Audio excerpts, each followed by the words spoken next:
अजियं जिय सव्वभयं संतिं च पसंत सव्व गए पावं।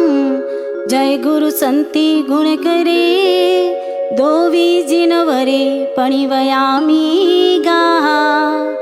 वव गय मंगुल भावे ते हम व्युल तव निम्मल सहावे। निरुवम महप्प भावे थोसामि सुदिट्ट सद्भावे गाहा।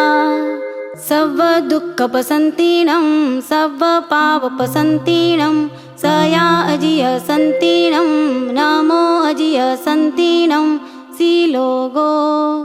अजिय जिण सुहपवत्तनं तव पुरिसुत्तम नाम कीर्तनं तहय धीमहि पवत्तनं तव यजिनुत्तम संति कीर्तनं।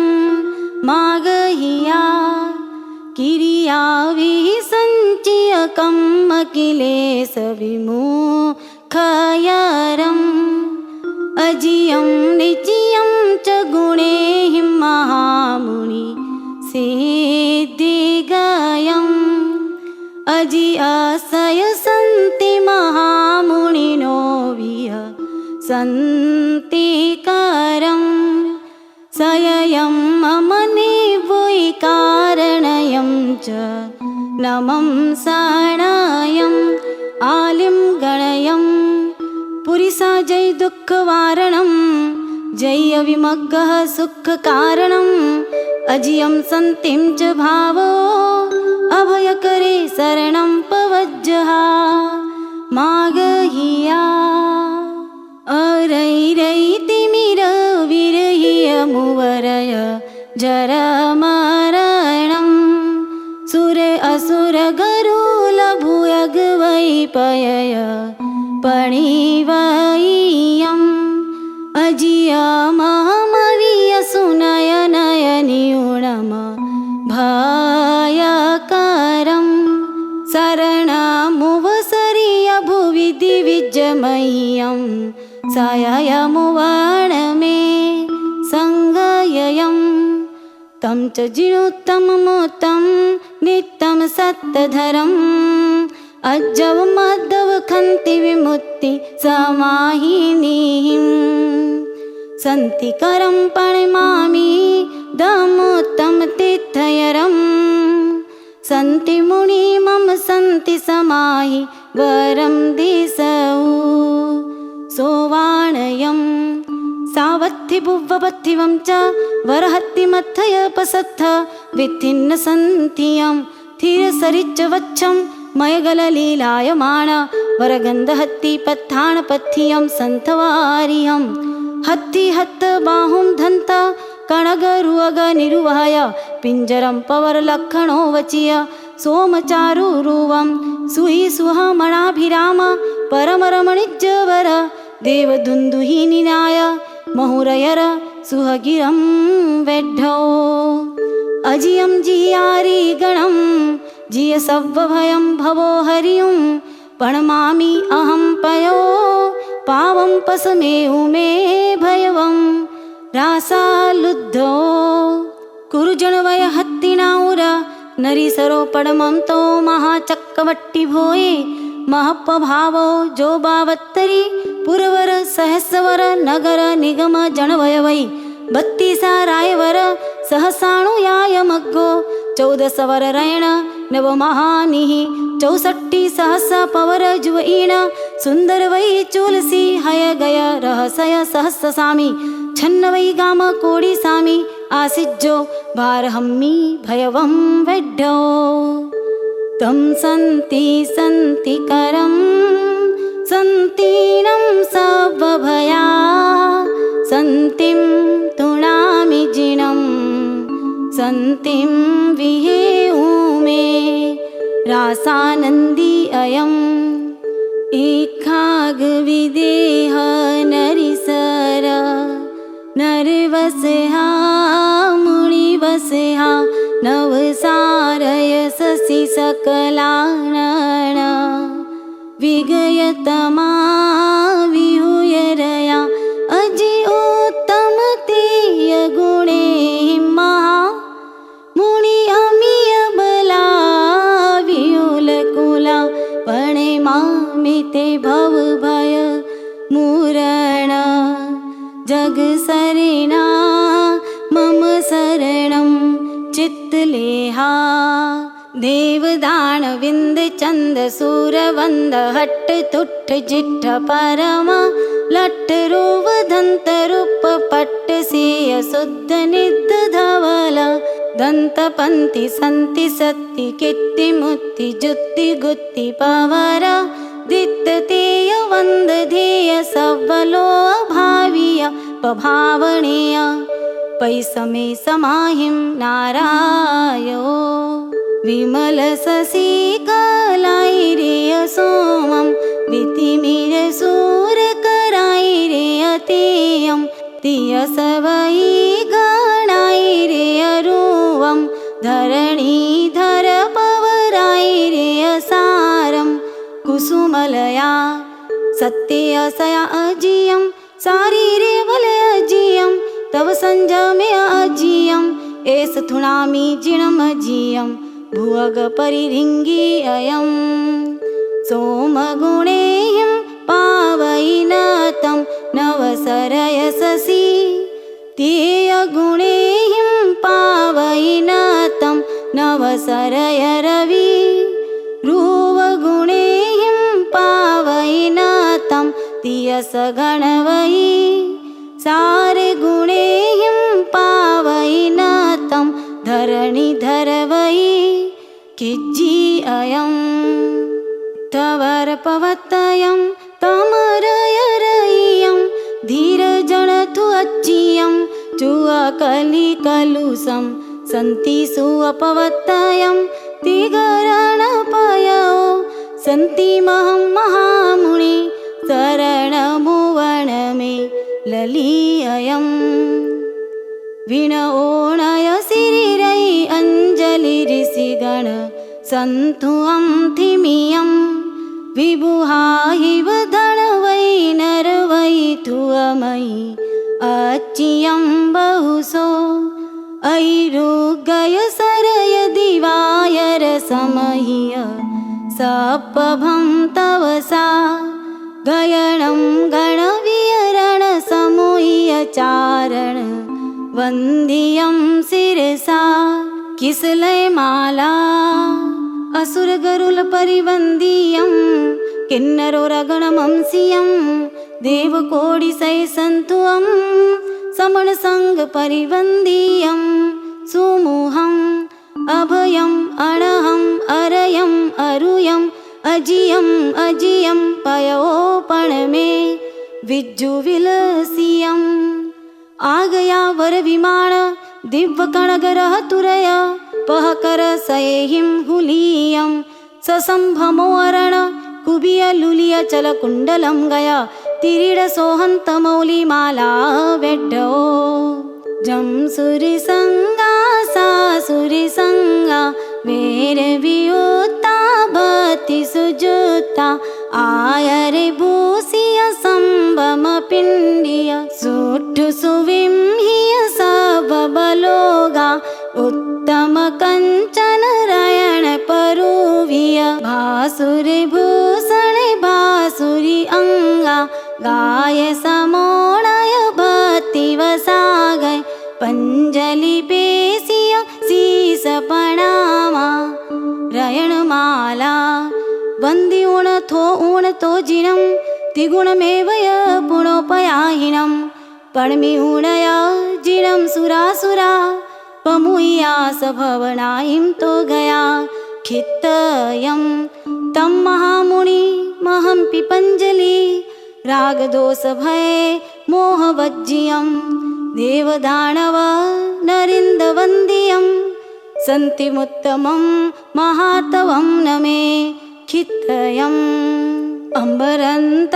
अम्बरन्तरवीयारणि आहिं ललियहंस बहुगामिनी आहिं पिणसोणी थणसालिनी आहिं सकल कमलदल लोहणी आहिं दिवयं पीण निरंतर थणभरा विनिमय घायलयाहिं मणिकंचन पसिढिल मेहल सोहिय सोणी तडाहिं वरकिङ्किणी ने उरसतिलय वलय विभूषणी आहिं रैकर चौर मनोहर सुंदर दंसणी आहिं चित्तखरा देव सुंदरीहिं पायवंदियाहिं वंदियाय जस्ते सुविक्रमा कमा अपनो निडाल एहिं मंडनोड्डन पगार एहिं केहिं वि अवंगतिलय पत्तलेह नाम एहिं चिल्ल एहिं संगयं गयाहिं भक्ति सन्निविट्ठ वंदना गयाहिं हुंती ते वंदिया पुणो पुणो नारायो तमहं जिनचंदम अजियं जियमोहं धुव सव्व किलेशं पयोपणमामि नंदी अयं थुवंदियस्सा ऋषिगणा देवगणेहिं तो देव बहुहिं पयोपणमीयस्सा जस जगोत्तम सासण असा भक्तिवसा गय पिंडिय आहिं देववर क्षरसा बहु आहिं सुरवर रई गुण पंडिय आहिं भासुरयं वंश सद्द तंति ताल मेलिये त्युग्राभिराम सद्द मीस एकएय सुई समाणनेय शुद्ध सज्जगीय पाय जाल घंटी आहिं वलय मेला कलावनेउराभिराम सद्द मीस एकएय देवनट्याहिं हाव भाव विभ्रम पगारेहिं नच्चि उण अंग हार एहिं वंदियाय जसते सुविकमा कमा तयं तिलोय सव सत्त संतिकारयं वसंत सव पाव दोष मे सहं नमामि संतिमुत्तमं जिणं नारायो चत चामर पडाग जो जव मंडिया जयवर मगर तुरय सिरी वच्च सुलंचना दिवस समुद मंदर दिशा गय सोहिया सत्यवस हसिया रह चकवरंकिया लली अयं सहवलट्ठा समापयिठा अदोष दुट्ठा गुणेहिं जिठा पसाय सिठा तवेण पुट्ठा सिरिहिं ईठा ऋषिहिं जोट्ठा वाणवासिया ते तवेण धुव सव्व पावया सव्वलोहीय मूल पावया संतु अजीय संति पायया हुंतु मे शिव सुहाणदायया अपरांतिका एवं तव बल व्यूलं त्वं मये अजीय संति जिन ज्वलं भव गय कम्मरयमलं गयं गयं सासयं व्यूलं गाः तं बहु गुणपसायं मुक्ख सुहेण परमेण अविसायं नासे उमे विसायं गुण उव परिसाविय पसायं गाः तं मोए उव नंदिं पावे उव नंदिसेणमभिनंदिं परिसाविय सुवनंदिं मम यदिसौ संजमे नंदिं गाः पक्षीय चौमासीय संवत्सरीय अवस्य भणियव्वो सो अव्वो सव्वेहिं उव सग्ग निवारणो ऐसो जो पढ़ई जो निसुणई उभो कालंपि अजीय संति थयं न हुंति तस्य रोगा पुव्वुपन्ना विनाशन्ति जय इच्छः परमपयम् अहवाकित्यं सुवित्थडां भुवने ताते लोकोद्धरणे जिणवयने आयरं कुणः गाः।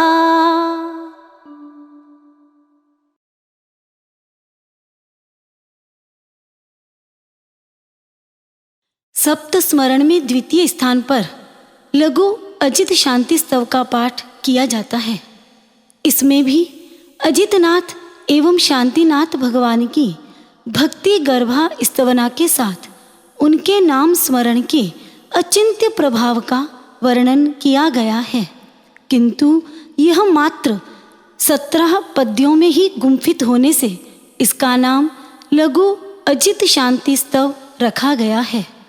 इसका प्रारंभ उल्लासी शब्द से होने के कारण यह स्तव उल्लासी के नाम से भी प्रसिद्ध है। इस स्तोत्र के प्रणेता नवांगी टीकाकार अभयदेव सूरी के पट्टधर जिन वल्लभ सूरी है। खरतरगच्छ परंपरा में संघ की मंगल कामना करते हुए क्षुद्रोपद्रव नाशक इस स्तोत्र का पाठ सप्त स्मरण के अंतर्गत तो प्रतिदिन किया ही जाता है, साथ ही प्रत्येक त्रयोदशी के दिन प्रतिक्रमण में स्तवन के स्थान पर भी यही पाठ पढ़ा जाता है। उल्लासी कमनखनि गय पहा दंड छलेनं गिणं वंदारुण दिसंत इव पयडं निवाण गावलिं कुंदिम दुज्जलदंते कंतिमिसो निहंते नाणं कुरु केरे दो विदुइज सोलस जिणे थोसामी खेमं करे चरम जलहि नीरं जोमिनी जंजलिहिं खय समय समीरं जोजिनि जागइये सयल नहय लंगवा लंगये जोपयेहिं अजिय महवसंतिं सो समथो थुणेहुं तह विहु बहुमानुल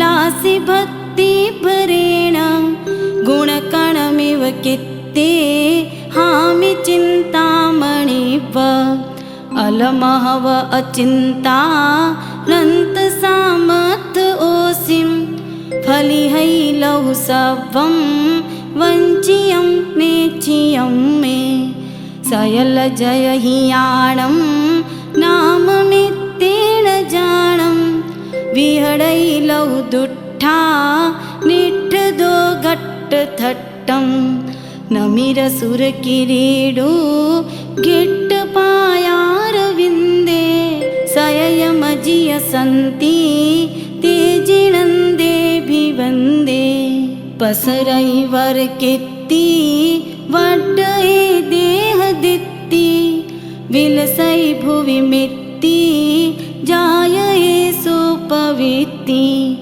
फुरई परम तित्ती होई संसार छित्ती जिणचु अपय भक्ति ही अचिंतोरु सत्ती ललिय पय पयारं भूरि दीवंगहारं फुडगण रस भावो दार सिंगार सारं अणिमिस रमणीच दंसण छे अभिया इव पुणमणि मंदा कासी नट्टो वयारं थुणः अजिय संति ते कया शेष संति कणय पिसंगा छज्जये जाणि मुत्ति सरभस परिरंभा रंभिनी वाणलक्ष्मीं गणथण घुसिणिक्कु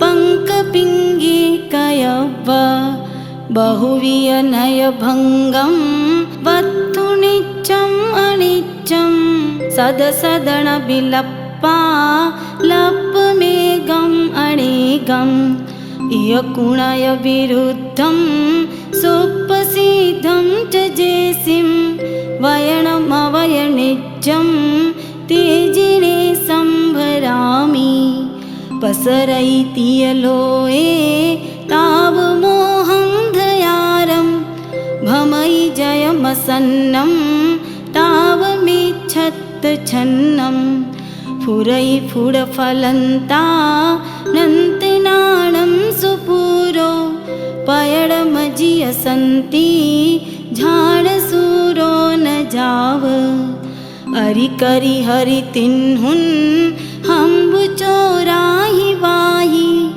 समर डमर मारी रुद्ध खुद्दो वसग्गा पलयमजिय सन्ति कित्तणे झत्ति जन्ति निविडतर तमोहा भक्खरालुं कियव्व निचिय दुरिय दारु दित्त जाणग्य जाला परिगयमिव घोरं चिन्तियं झाणरूवं कणयनीय सरेहा कन्तिचोरं करिज्जा चिरथिरमीय लच्छिं गाढसन्थं भियव्व अडवि निवडियाणं पत्थिवुत्तासियाणं जलहि लहरिहीरं ताणगुत्तिठियाणं जलीय जलन जाला लिङ्गियाणं च जाणं जणयैलौ सन्ति सन्ति नाहाजियाणं हरिकरि परिकिन्नं पक्कपायिक्कपुन्नं सयलपुह विरज्जं छड्डियुम् आणसज्जं तणमिव पडिलग्गं जेजिणामुत्तिमग्गं चरणमणुपवन्ना हुन्तु ते मे प्रसन्ना छडससि वैणाहिं फुल्लनित्तुपलाहिं थणभरनम्रीहिं मुट्टिगिज्जोदरीहिं ललियभुवलयाहिं पीणसोणिथलाहिं सयसुररमणीहिं वन्द्या जयसिंपाया अरिसकिडिबकुट्ठ घण्टिका साई सार खयजरवणलुआ सास सोदराणि नहमुह दंसणच्छी कुच्छिकन्नाई रोगे महजिन जुअपाया सुपसाया हरन्तु इय गुरु धुअतासे पक्खिए चाहुमासे जिणवर दुगथुत्तं वच्छरे वापवितं पडः सुणः सिज्झा एह जा एह चित्ते कुणः मुणः विग्गं झेण गायेह सिग्गम् इय विजया जिय सत्तु पुत्त सिरिय जिय जीणे सर तह ऐराविससेण तणय पंचम चक्की सर तित्थं करसोल समसन्ति जिणवल्लः सन्थुआ कुरु मंगल मम हरसु दुर्य मखिलं पिथुणन्त।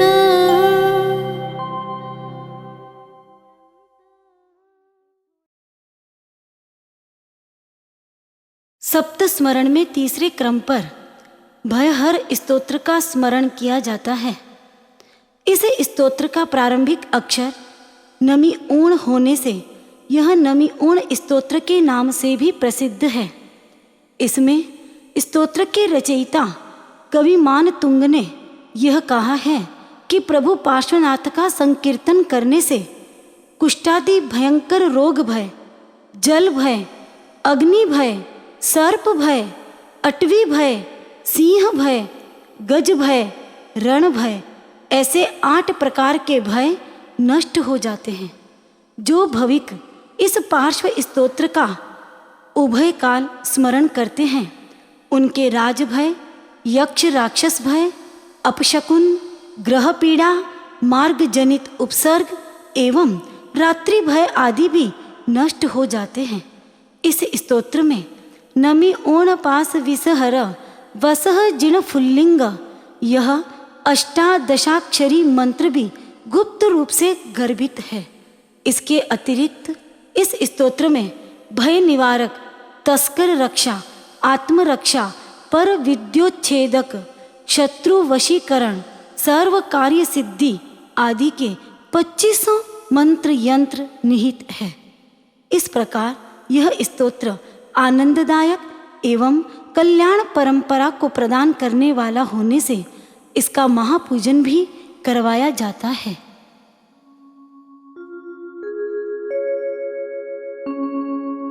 नमि ऊणपणय सुरगणा चूडामणि किरणरञ्जियं मुनिनो चलनं ज्वलं महाभया पणासनं सन्थवं वुच्छं सडियकरचरणनः मुहा निवुड्डनासा विवन्नलावन्ना कुट्ठमहारोगानला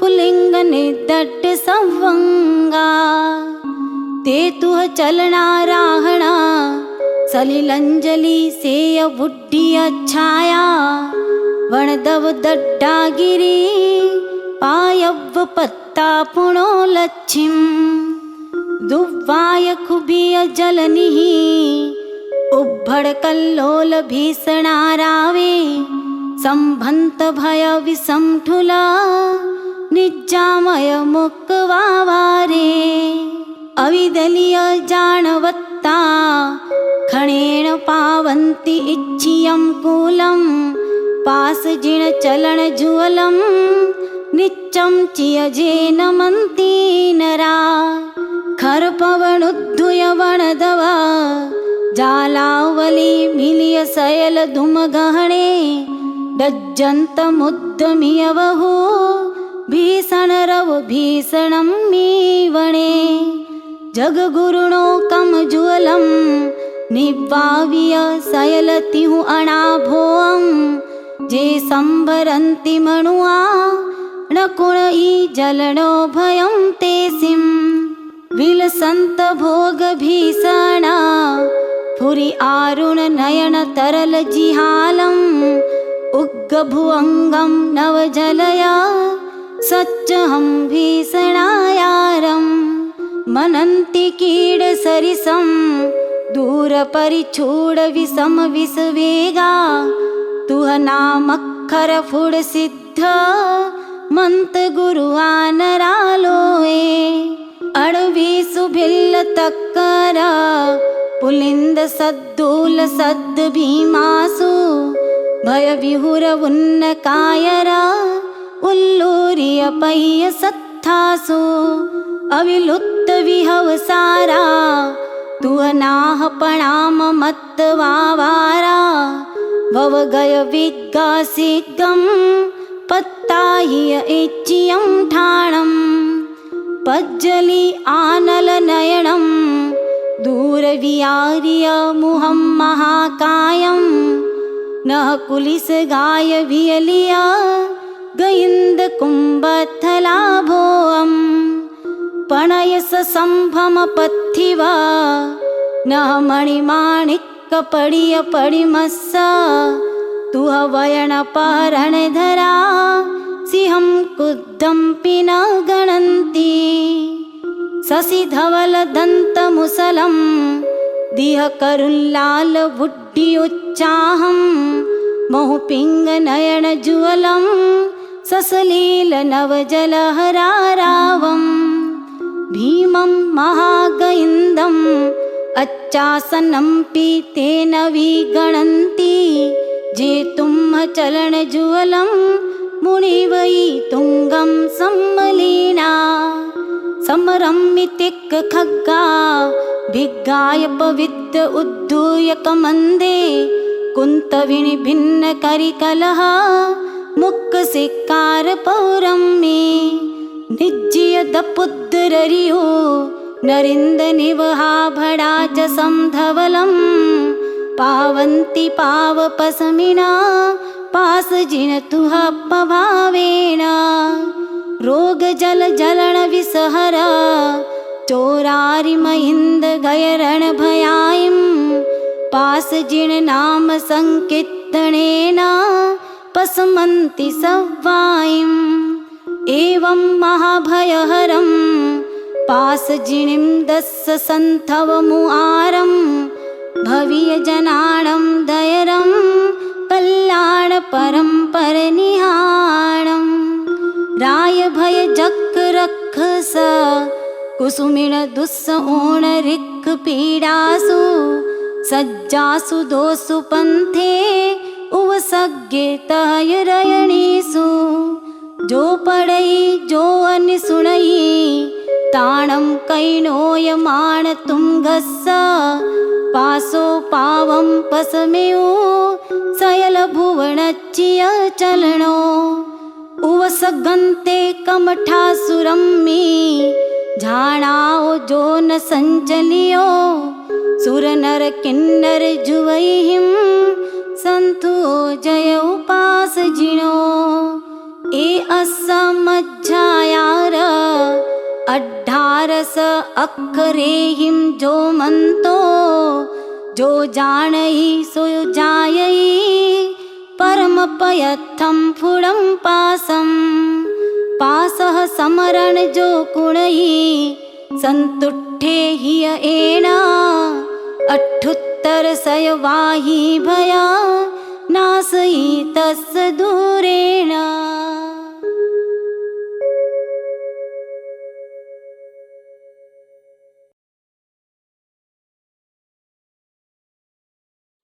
सप्त स्मरण स्तोत्र के अंतर्गत चतुर्थ स्तोत्र के रूप में तम जयऊ स्तोत्र का प्रतिदिन पाठ किया जाता है। इस स्तोत्र का नाम सर्वाधिष्ठायी स्तोत्र है, किंतु प्रारंभिक पद तम जयऊ होने के कारण यह इसी नाम से प्रसिद्ध है। इस स्तोत्र की रचना लक्षाधिक जैन बनाने वाले प्रथम गुरुदेव जिनदत्त सूरी ने विक्रमपुर में फैली महामारी और व्यंतर आदि के प्रकोप का निवारण तथा श्री संघ की मंगल कामना से प्रेरित होकर की थी। इस स्तोत्र के प्रारंभ में तीर्थाधिपति भगवान महावीर का स्मरण करते हुए पंच परमेष्टि, तीर्थ रक्षक, शासन, देवदेवियाँ, गृह, गोत्र, जलस्थल, वन पर्वत में निवास करने वाले देव देवीगण, नवग्रह, 10 दिक्पाल, चारों निकायों के देव एवं धर्मेंद्र आदि का स्मरण करते हुए यह कामना की है कि वे सुविहित सन्मार्ग में स्थित जैन संघ की आपदाओं को दूर करें और पापों का नाश करें।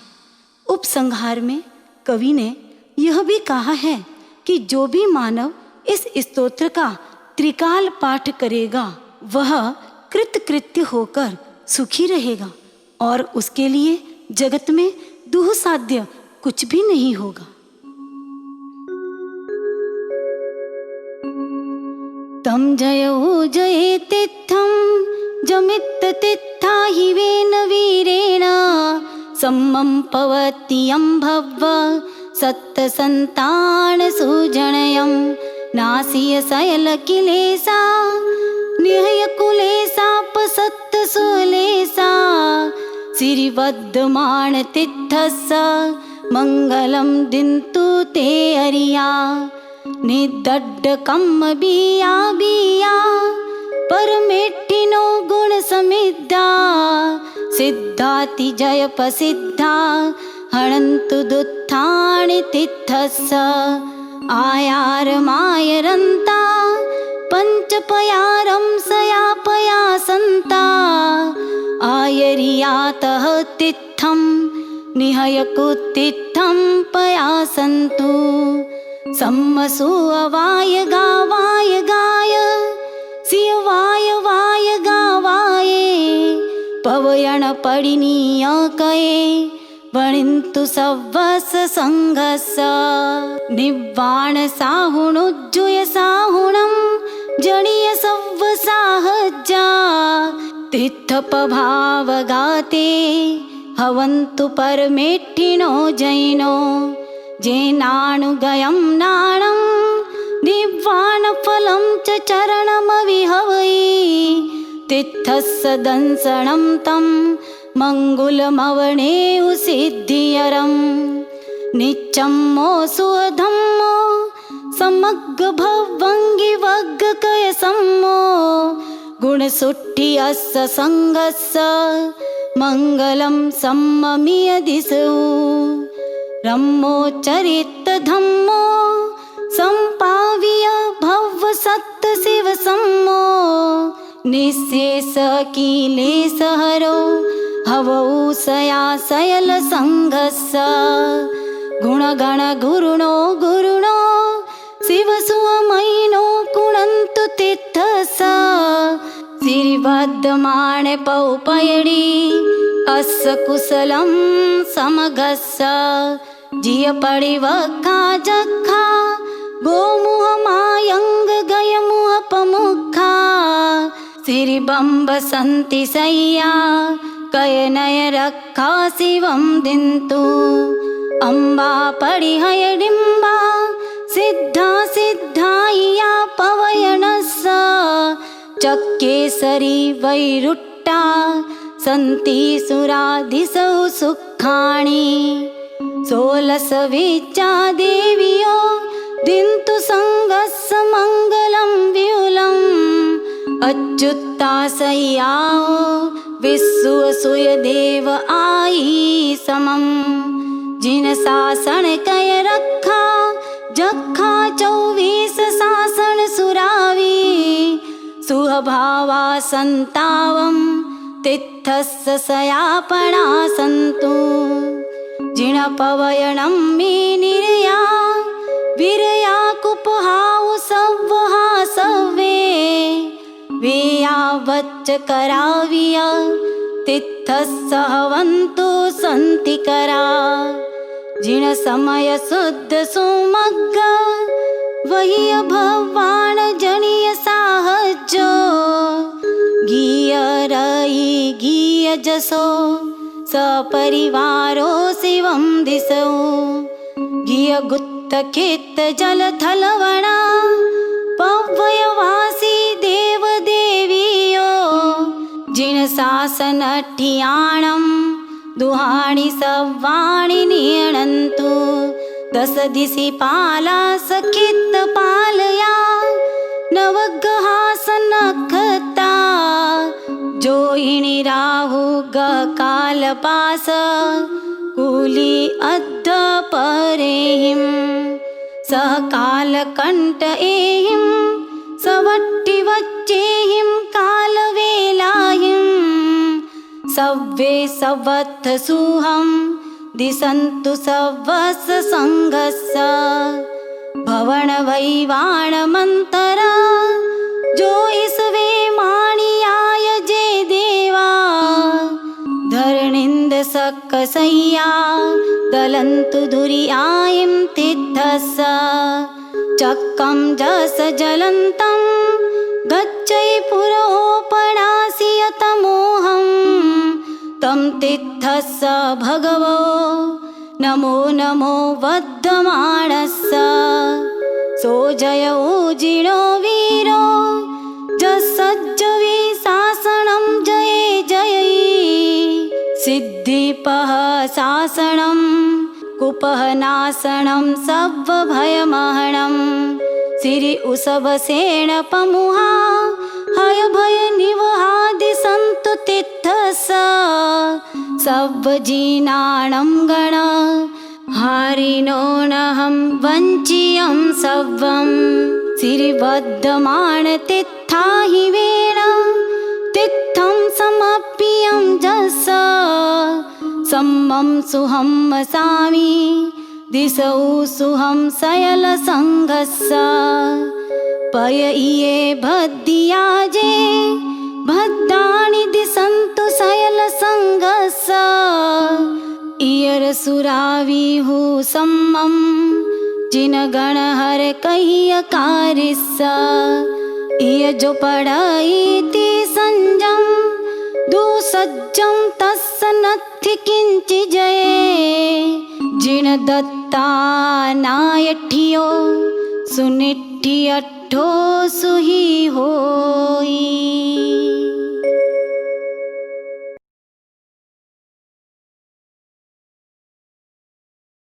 सप्त स्मरण के अंतर्गत 5वां स्थान मयरहियम स्तोत्र का है। वस्तुतः इस स्तोत्र की रचना गुरु परंपरागत आचार्यों का स्मरण करते हुए जन कल्याण एवं रोग निवारणार्थ की गई थी, इसलिए इसका मूल नाम गुरु पारतंत्र है। किंतु यह स्तोत्र मयरहियम पद से प्रारंभ होने के कारण यह इसी नाम से प्रसिद्ध है।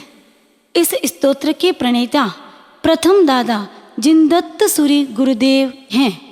इस स्तोत्र का अतिशय बताते हुए इसमें कहा गया है कि जो भव्य इस स्तोत्र का पठन करता है वह समस्त प्रकार के दुखों से मुक्त होकर सदा सुखी रहता है और ज्ञानादि लक्ष्मी का धारक बनता है। मयरय्यं गुणगणरयणा सायरं सायरं पणमि ऊणं सुगुरुजन पारतन्तम् उवहिवथुणामितं चेव निम्महिय मोहजोहा निहय विरोहा पनट्ठ संदेहा पणयंगी वग्दाविया सुहसंदोहा सुगुणगेहा पत्त सुज इत सोहा समत्त परतिथ जणीय संखोहा परिभग्ग मोह जोहा दंसिय सुमहत्त सत्थोहा परिहरिय सत्थबाहा हय दुअदाहा शिवम्बतरुसाहा संपाविय सुहलाहा क्षीरोदहीनोव अग्गाहा सुगुण जन जणीय पुज्जा सज्जो निर्वज्ज गहीय पवज्जा शिव सुसाहण सज्जा भव गुरु गिरि चूर्णे वज्जा अज्ज सुहम पमुहा गुणगण निवहा सुरिंद विहीय महा ताणति संजम नामं नामं नपणासई जियाणं परिवज्जिय जिन देवो देवाय रियो दुरंत भवहारी सिरिनेमि चंद सूरी उज्जोयन सूरिणो सुगुरु सिरिवद्धमान सूरी पयडीकय सूरिमंत महप्पो परिहय कसाय पसरो सरयस संकुव्व सुजनो सुहसील चोर चप्परणा पच्चलो निच्चलो जिनमयम्मी जुग पवर शुद्ध सिद्धंत जानो पणय सुगुण जनो पुरो दुल्लह महिव लहस्स अणहिल्ल वाडे पयडं मुक्कावियारि ऊणं सिंहेण वदव्वलिंगि गया दशमच्छेरय निशिविफुरन्त सच्चंद सूरिमयतिमिरं सूरेण व सूरिजिने सरेण हयमहीय दोषेण सुख इत पत्त कित्ती पयडीय गुत्ति पसंत सुहमुत्ती पहय परवाई दित्ती जिण चंद जई सरोमंती पयडीय नवंग सुतत्थ रयण कोसो पणासी अपओसो भवभीय भवीय जणमणा कय संतोषो विगय दोषो जुग पवरागम सार परुवणा कर्ण बंधुरो धनियं सिरि अभय देव सूरी मुनि पवरो परम पसमधरो कय सावय संतोषो हरिव सारंग भग्ग संदेहो गय समय दप्प दलनो आसाय पवर कंवरसो भीम भव कारणं मी दंसिय गुरु वयन रयण संदोहो निशेष सत्य गुरुओ सूरि जिण वल्लभो जयई उवरिठिय सच्चरणो चौरणु ओगप्पहाण सच्चरणो असममय राय महणो उड्डमुहो सहई जस्स करो दंसिय निम्मल निच्छला दंत गणो गणीय साव उत्थ भवो गुरुगिरि गुरुओ सूर हुवा सूरि जिण वल्लभो होत्था जुग पवरागमपि उषा पाणपिणीय मणाकया भव्वा जैन जिण वल्लहेणं गुरुनाथं सवहा वन्दे विफूर्य पवर पवयणा शिरोमणि वूढदुव्वः खमोया जो से साणम से सुव्व सह सत्ताण ताण करो सच्चरी आण महिणम सुगुरुणं पारतन्तमुव्वहै जयै जिण दत्त सूरी सिरिनिलो पणय मुनितिलो।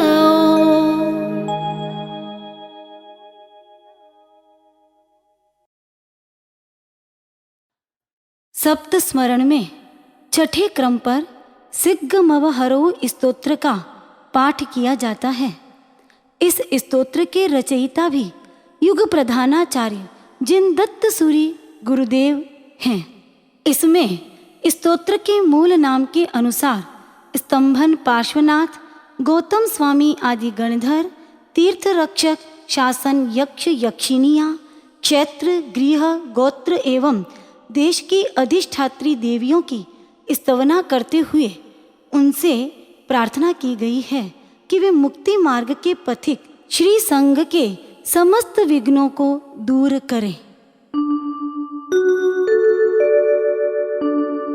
सिग्गमवहरो विग्गम जिन वीरानानुगामी संघस सिरिपास जिनो थंबण पुरट्टियो निठिया निठ्ठो गोयम सोहम पमुहा गणवैनो विहीय भव सत्त सुहा सिरिवद्दमाण जिन तित्थ सुत्थयं ते कुणन्तु सया सक्कायिनो सुराजे जिन विया वज्रकारिणो सन्ति अवहर्य विग्गसंगा हवन्तु ते संग संतिकरा सिरिथंबनयट्टिय पास सामी पय पौम पणय पाणिनं निद्दलिय दुरिय विन्दो धरणिन्दो हरौ दुरियायिं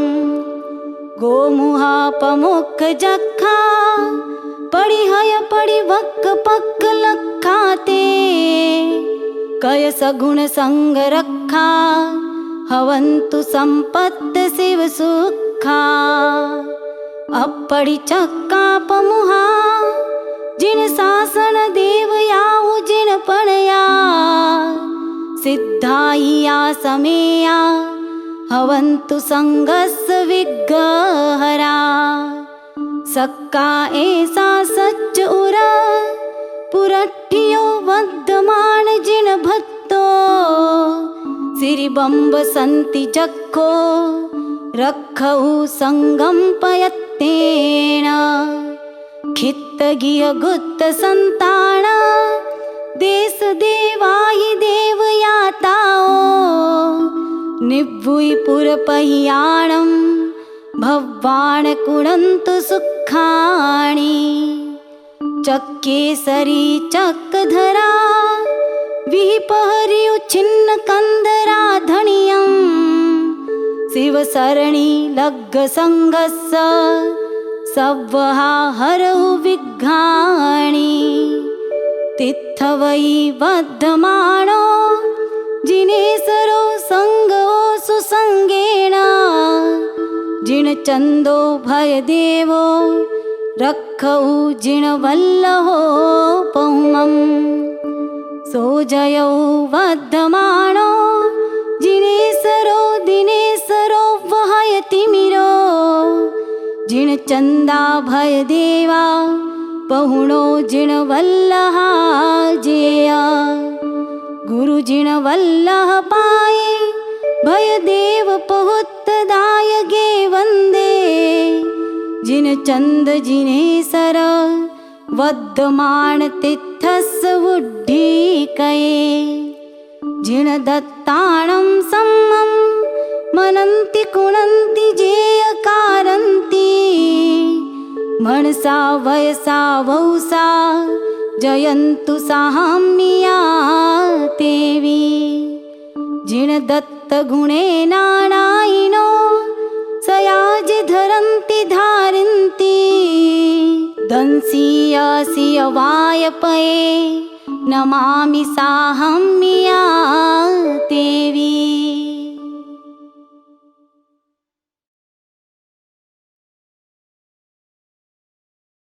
सप्त स्मरण में सातवां और नव स्मरण में दूसरा स्थान उवसग्गहरम स्तोत्र का है।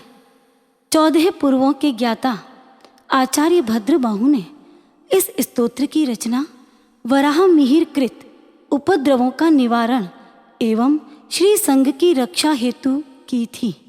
इसमें 23वें तीर्थंकर भगवान पार्श्वनाथ की 5 गाथाओं में स्तुति की गई है। इन गाथाओं में अनेक बीज मंत्र गर्भित है।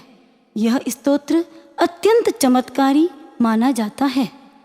इसकी अचिंत्य महिमा का वर्णन करते हुए आचार्य जिनप्रभ सूरी इस स्तोत्र की टीका में लिखते हैं, इसकी पहली गाथा में जगत वल्लभ कर, सौभाग्य कर, भूतादि निग्रह कर, क्षुद्रोपद्रव नाशक आदि 8 यंत्र तथा पार्श्वयक्ष और पार्श्वयक्षिणी के मंत्र हैं। दूसरी गाथा में विसहर फुल्लिंग नाम का सर्व संपत्कर यंत्र एवं चिंतित मनोरथों की पूर्ति करने वाला चिंतामणि चक्र नामक यंत्र गुंफित है। तीसरी गाथा में वंधत्व नाशक, मृत वत्सा दोष नाशक, ग्रह पीड़ा निवारक, सौभाग्य कारक, उपस्मार आदि रोग नाशक अनेक यंत्र गर्भित हैं। चौथी गाथा में सर्व मनोरथ पूरक देवकुल और कल्पद्रुम यंत्र निहित है। 5वीं गाथा में शांति पौष्टिक कर्म, भूत प्रेत डाकिनी शाकिनी ज्वरादि नाशक और सब प्रकार से रक्षा करने वाले यंत्र गुप्त हैं। इस महात्म्य के अनुसार आज भी इसका प्रयोग किया जाता है और सफलता भी प्राप्त होती है।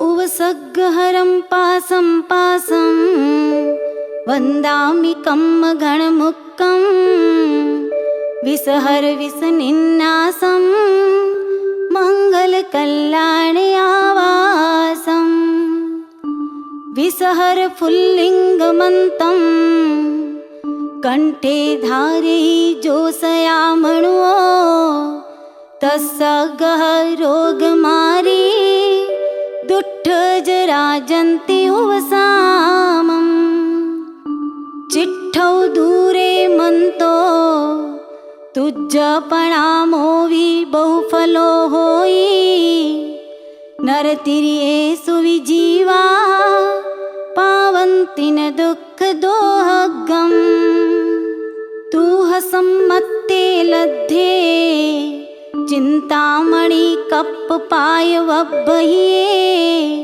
पावन्ति अविज्ञेनं जीवाय रामरं थाणम् इय सन्थुओ महायस भक्ति भर निभरेण हियेण तादेव दिज्ज बोहिं भवे भवे पास जिन चंद भवे भवे पास जिन चंद भवे भवे पास जिन चंद।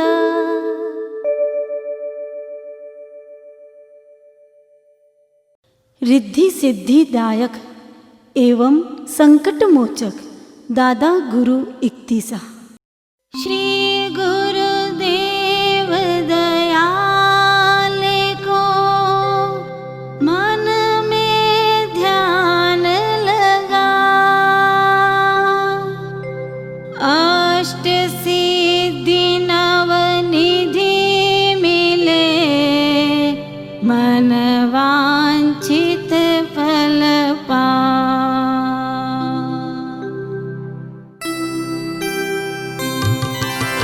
श्री गुरु चरण शरण में आयो देख दरस मन अति सुख पायो दत्त नाम दुख भंजन हारा बिजली पात्र तले धर नारा उपशम रस का कंद कावे जो सुमरे फल निश्चय पावे दत्त संपत्ति दातार दयालु निज भक्तन के हैं प्रतिपालु बावन वीर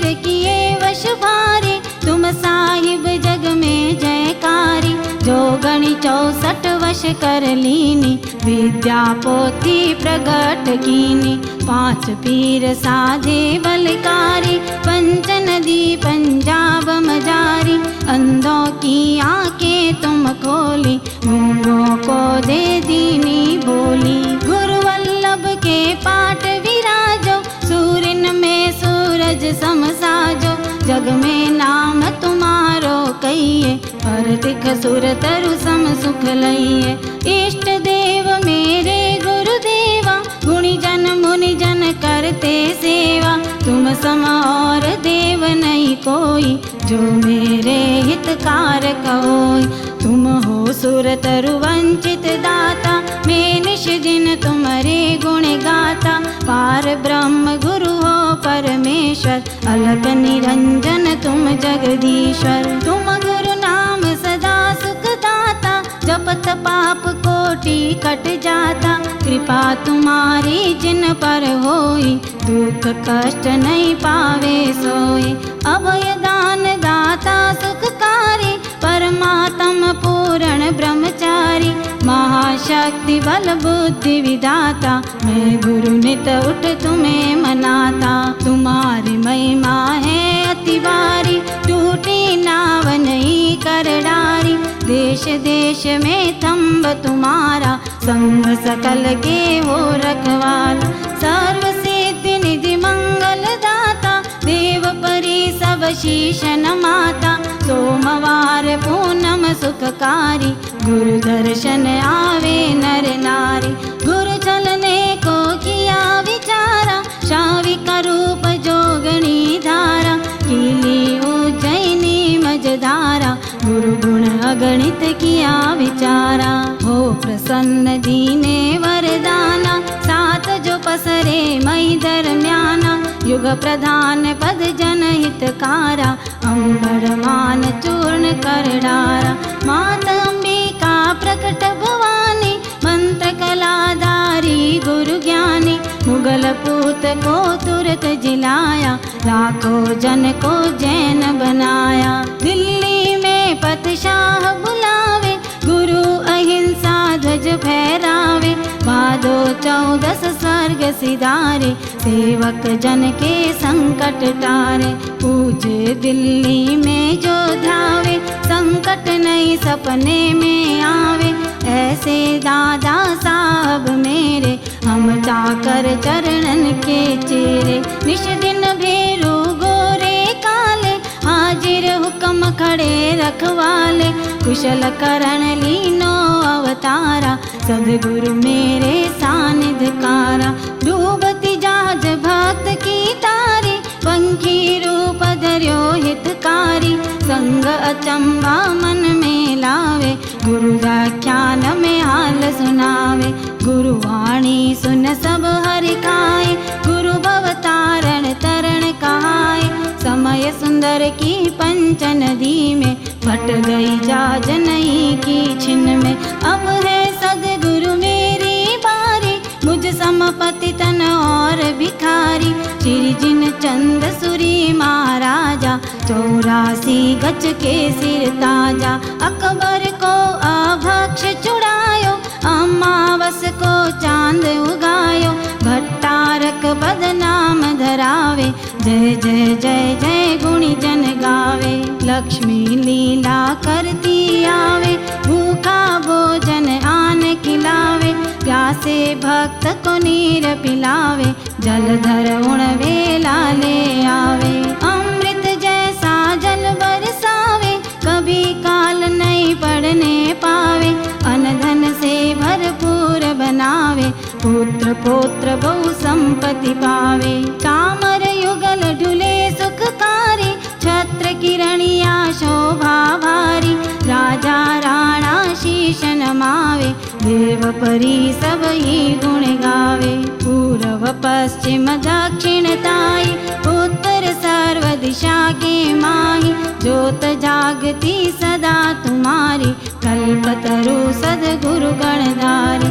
विजय इंद्र सूरीश्वर राजे, छड़ीदार सेवक संग साजे। जो यह गुरु इकती सा गावे, सुंदर लक्ष्मी लीला पावे।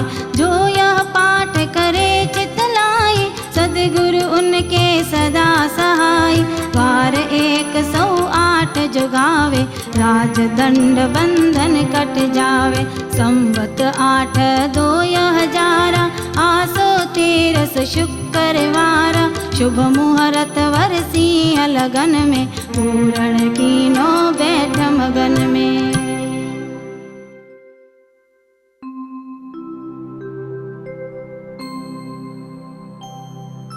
सद्गुरु का सुमिरन करे, धरे सदा जो ध्यान। प्रातः उठी पहिले पढ़े, होय कोटि कल्याण। सुनो रतन चिंतामणि, सद्गुरुदेव महान। वंदन श्री गोपाल का, लीजे विनय विधान। चरण शरण